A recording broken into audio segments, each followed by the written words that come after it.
میرے محترم بزرگ دوستوں اور میرے عزیز ساتھیوں، جتنا بھی اسکول، کالج اور یونیورسٹی ہے نا، ان سب میں کوئی بھی بندہ جتنا بھی پڑھ لے کامیاب نہیں ہو سکتا۔ صرف اور صرف پیسے، ڈالر ہی کما سکتا ہے۔ اور اگر یہ سوچے کہ ہم کامیاب ہو گئے تو یہ پوری دنیا والوں کی 100% بھول ہے۔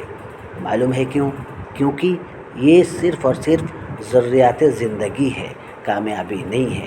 کامیابی تو اللہ رب العالمین نے اپنے پاک محبوب دین میں رکھا ہے۔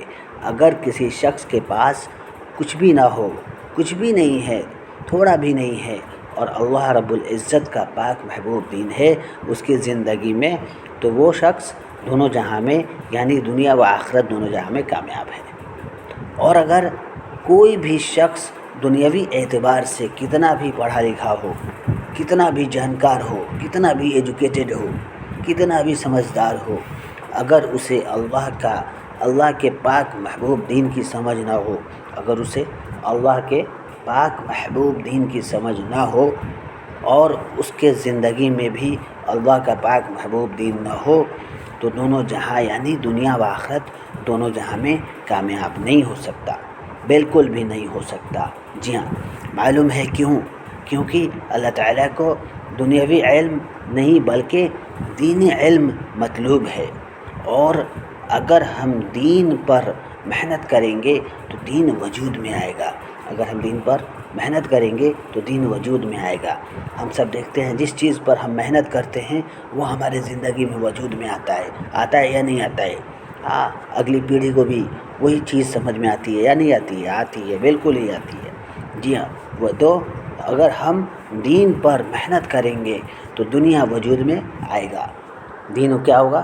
دنیا دل سے نکلے گا، اور دین کیا ہوگا معلوم ہے؟ دین وجود میں آئے گا۔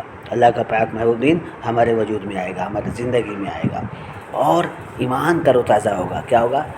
ایمان تر و تازہ ہوگا، کیونکہ انسان جس چیز پر کہے نا ابھی تھوڑی دیر پہلے محنت لگاتا ہے، وقت لگاتا ہے یا محنت کرتا ہے تو وہی چیز اس کے وجود میں آتا ہے۔ یہ واضح اور پکی بات ہے۔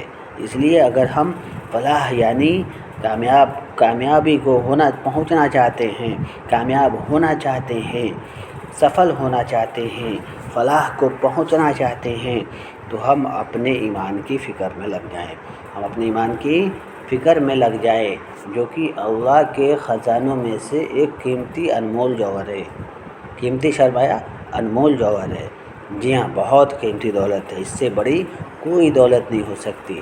کہا کہ ایک پلڑے میں ایمان کی بول یعنی ایمان کا بول کلمہ لا الہ الا اللہ کو رکھ دیا جائے، اور ایک پلڑے میں 7 طبق آسمان 7 طبق زمین کے درمیان جتنی بھی چیزیں ہیں، سارے کے سارے چیزوں کو ایک پلڑے میں رکھ دیا جائے تو کلمے والا پلڑا بھاری ہو جائے گا، یعنی کلمے والا پلڑا وزنی ہو جائے گا، اس کا پاور، اس کا پوسٹ بڑھ جائے گا۔ جی ہاں، ہم اس کی فکر کریں۔